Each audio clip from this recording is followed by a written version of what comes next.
Kaligirang Pangkasaysayan ng Florante at Laura ni Alan A. Ortiz.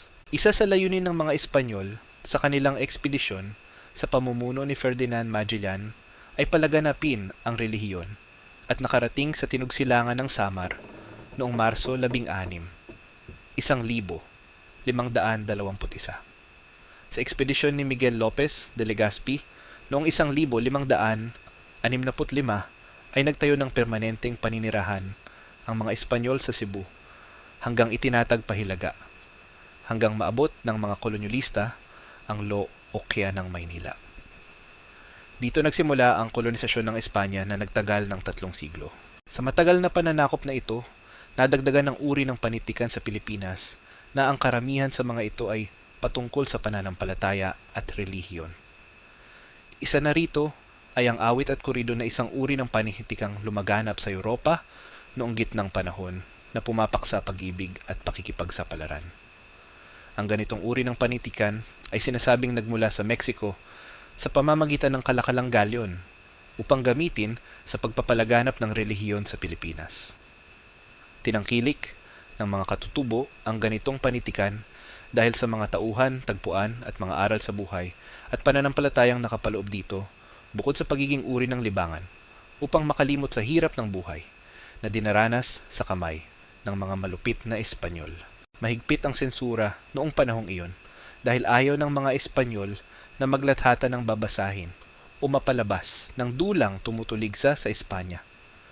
Gayunman, hindi napigil ng mga pamahalaan ang mga Pilipinong maglathala ng mga babasahing may paghihimagsik sa kanila.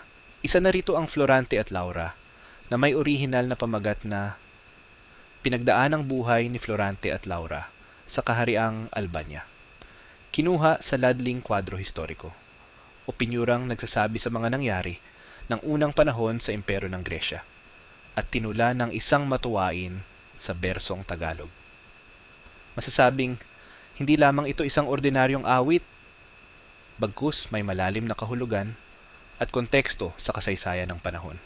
Ito ay awit ni Francisco Balagtas noong 1838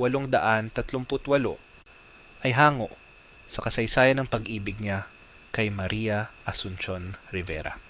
Batay sa pag-aaral ng awit na ito, ayon kay Isagani Cruz at Soledad Reyes sa kanilang aklat na Ang Panitikan, hindi kaagad nagbago ang ating panitikan dahil sa pagsipot sa ating bayan ng mga Kastilang may dala ng krus at espada. Subalit malinaw ang pagpasok ng oryentasyong relihiyoso sa panahong ito. Walang katiyakan kung saan o kailan isinulat ang awit na Florante at Laura. May ilang dalob-aral ang nagsasabing isinulat ni Balagtas ito sa bilangguan sa Pandakan sa pagitan ng 1,835 at 1,838 nang ipakulong ni Mariano Capule. May ilang haka-haka na maaaring naisulat ang awit sa bilangguan sa Balanga at Maynila sa pagitan ng 1,856 hanggang 1,860 nang ipapiit siya ng katulong na babae ni Alferez Lucas ng Bataan sa sumbong ng pamumutol ng buhok. 800 hanggang 1,900. Marami-rami na rin ang naglimbag ng Florante at Laura ni Balagtas sa panahong ito, na isa sa basehan ng kasikatan ng anumang aklat ng panahong ito. Ang 1,861 kopya ay napasa kamay ni Carlos Ronquillo, isang mananalaysay. Ayon sa kanya, ang limbag ay inimprenta sa papel de China ng Viajerodier. Binanggit din niya si T.H. Pardo de Tavera, isang mananalaysay na nag-aral ng kasaysayan ng Pilipinas, ay nag-iingat naman ng edisyon 1,800 at 70 na nalimbag ng Imprenta de B. Gonzales Mora sa Binondo. Maraming lumabas na mga edisyon ng Florante at Laura na nasa wikang Tagalog at Ingles, subalit natupok ang mga ito noong 1945 nang magwakas ang ikalawang digmaang pandaigdig.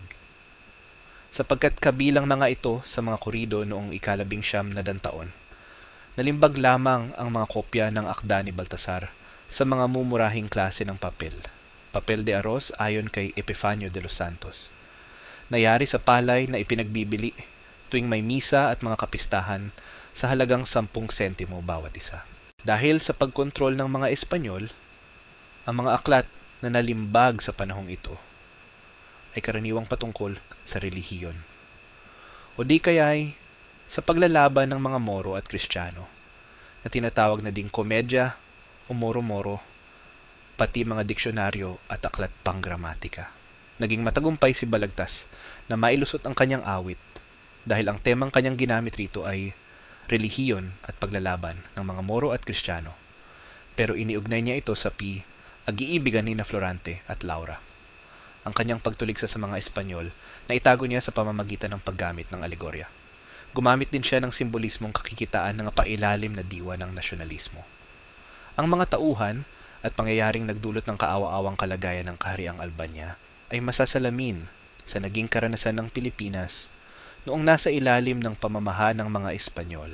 Si Balagtas lamang ang tanging sumulat ng akda sa wikang Tagalog sa panahong ang karamihan sa Pilipinong manunulat ay Espanyol ang ginamit.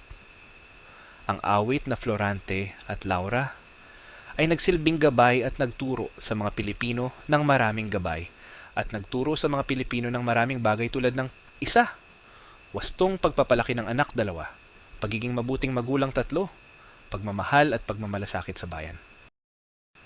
4. Pag-iingat laban sa mga taong mapagpanggap o mapagkunwari at makasarili. 5. Pagpapaalala sa madla na maging maingat sa pagpili ng pinuno, sapagkat napakalaki ng panganib na dulot sa bayan ng pinunong sakim at mapaghangad sa yaman. 6. Ang kahalagahan ng pagtulong sa kapwa, maging doon sa may makakaibang relihiyon tulad ng mga Muslim at Kristiyano. Sinasabing si Dr. Jose Rizal ay nagdala ng kopya ng Florante at Laura habang siya ay naglalakbay sa Europa at naging inspirasyon niya sa pagsulat ng Noli Me Tangere. Maging si Apolinario Mabini ay sumipi sa pamamagitan ng sarili niya bugsulat kamay ng kopya ng awit habang siya as nasa Guam noong 1901. Bagamat napakatagal ng panahon mula nang isulat ni Balagtas ang awit, ay hindi mapasusubali ang mga aral na taglay nitong gumabay sa ating mga ninuno at mga bayani ay nanatiling makabuluhan, angkop at makagagabay pa rin sa mga Pilipino hanggang sa kasalukuyang panahon.